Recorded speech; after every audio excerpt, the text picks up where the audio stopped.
On-site sanitation technologies are often not standardized, built underground, and design records often don't exist, making it difficult to know the volumes of fecal sludge that are accumulating inside. That is why EAWAG and partners developed the Volaser, a measuring device that can measure the size of on-site sanitation containments and in situ volumes of fecal sludge. This is useful for many types of implementations. For example, when making citywide estimations of quantities of fecal sludge, when designing treatment facilities or scheduled emptying campaigns, and to provide insight into sludge accumulation rates when measured over time. The Volaser is meant to be used in diverse situations and locations worldwide. The parts can be ordered and assembled anywhere. This video will explain step-by-step how to assemble a Volaser device and is a visual companion to the assembly manual, which can be found on our website. A complete list of all parts can be found on our website. Before assembly, check that all required parts are present and are not damaged.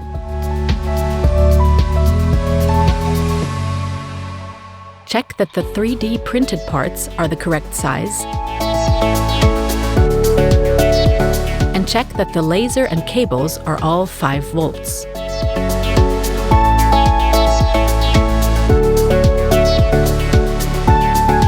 First, gather the tripod, a 1/4 inch to 3/8 inch spigot with inside threads on both ends, the tripod mount clamp, a 30 mm long M5 cylinder head screw, 1 M5 nut, 1 M6 nut, and a 30 mm long M6 wing screw. Connect the tripod mount clamp to the tripod mount with the M5 screw.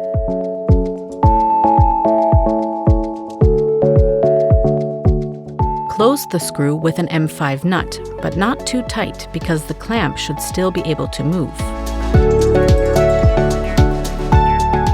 Set up the tripod.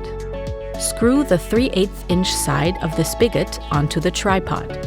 Put an M6 nut into the opening on the narrow part of the tripod mount. Put the oval-shaped opening over the spigot and tighten it with the wing screw.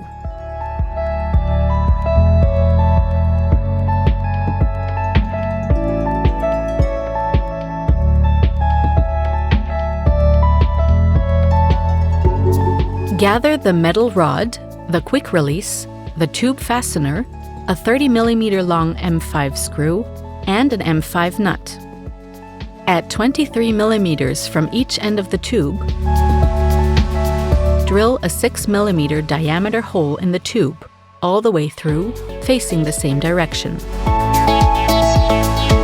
Smooth the holes with sandpaper or a rasp to avoid sharp edges. Take the nut off the quick release. Insert the screw of the quick release into the hole of the tube fastener and slide the tube fastener over the metal rod. Tighten the nut and then fasten the quick release. How tight the nut should be depends on the diameter of the metal rod. It should be tight enough that when you close the quick release, the tube fastener should stay on the rod so that it can't be moved up or down. Put an M5 nut in the last opening.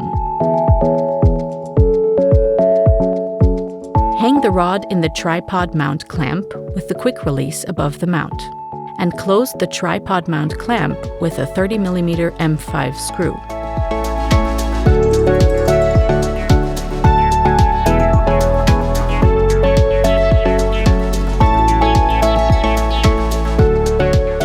The rod should be able to move up and down. Gather the LiDAR laser, the laser case left, laser case right, laser case connection piece, a 40 mm long M5 screw, and an M5 nut. First, connect the JST connectors of the cable that comes with the laser. Take the laser sensor and both sides of the laser case. Insert one end of the laser into its case.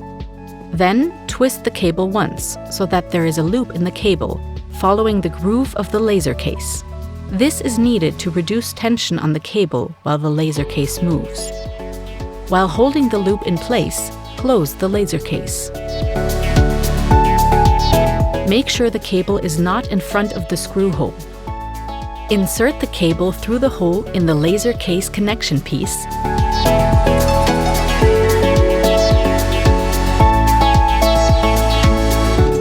and slide the laser case into the connection piece with the rounded corners facing each other.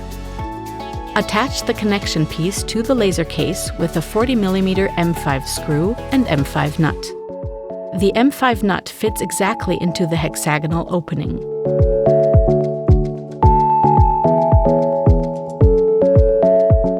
The screw should not be too tight. The laser case should still be able to move.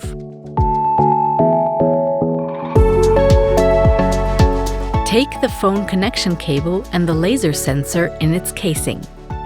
To connect the phone connection cable with a 6-pin FTDI serial TTL connector to the laser with 4 pins, you build a connection using a spacer. For the spacer, any type of material can be used. For example, cardboard or a piece of wood or plastic. Connect the black pin to the black plug, the red pin to the red plug, the white pin to the orange plug, and the green pin to the yellow plug. Slide the spacer between the black and red pins and secure all pins with a strong tape.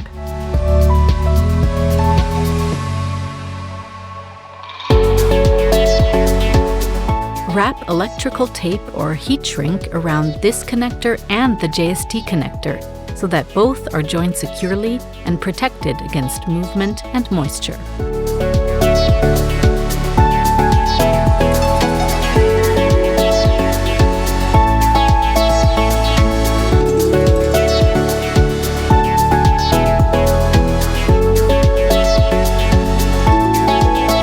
Take the tripod setup, laser unit, protection box base, 2 M5 nuts, one 30mm long M5 screw, and one 40mm long M5 screw.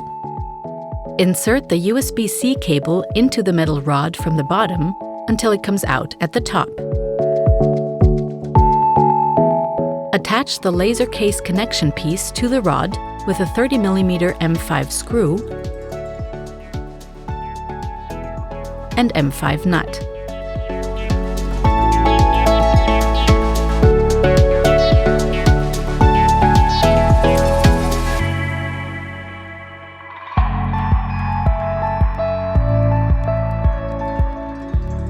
Then, guide the USB-C cable through the largest hole of the protection box base. Lightly pull on the cable to straighten it and wind the cable through the designated groove.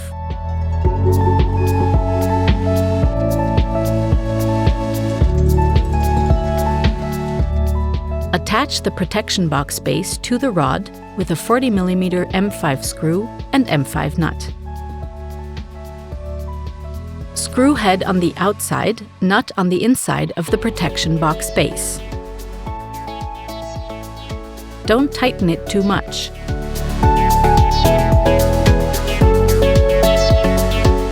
The surface of the protection box base should be level. Now, gather 4 16mm long M5 screws, 4 M5 nuts, the protection box, the 1/4 inch quick release screw, the smartphone clip, 2 50mm long M5 hex bolts, 2 M5 wing nuts, tube guide right and tube guide left. Drill the holes and saw a cable slot into the protection box. The position of the holes will depend on the size of the protection box and phone that you're using. An easy method to determine the position of the holes is to print the technical drawing of the protection box true to size. Cut out the top view,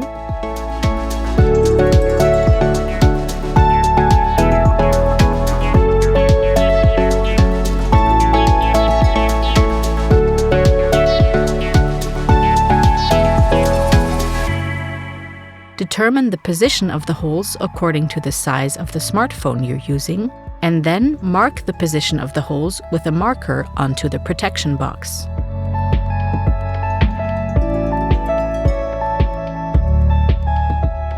The middle hole should be 7 mm in diameter. The 4 corner holes between 5 and 6 mm, depending on the drill size available. Here, we used a 5.5 mm drill. Then, identify and saw the position of the cable slot.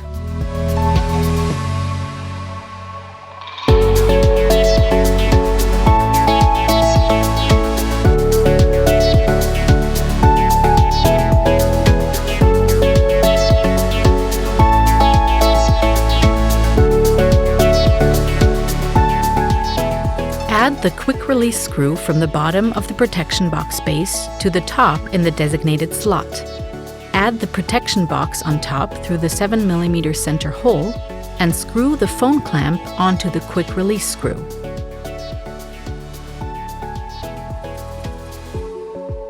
Secure the protection box to the base with 4 16 mm long M5 screws and 4 M5 nuts in the 4 smaller holes.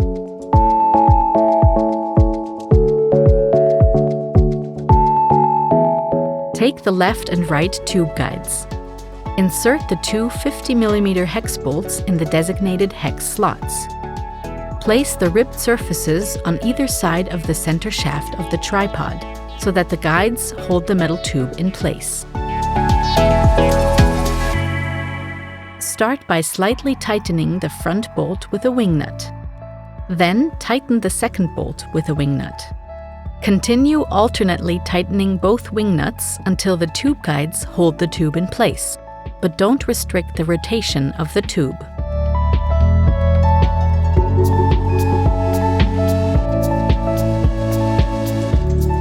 And that is how you assemble a Volaser. To learn how to operate the Volaser, watch the instructional operation video or download the Volaser assembly and operation manual on our website. You can also learn more about the Volaser and its potential applications in chapters 3 and 5 of the Methods for Fecal Sludge Analysis book, which is available free of charge on our website.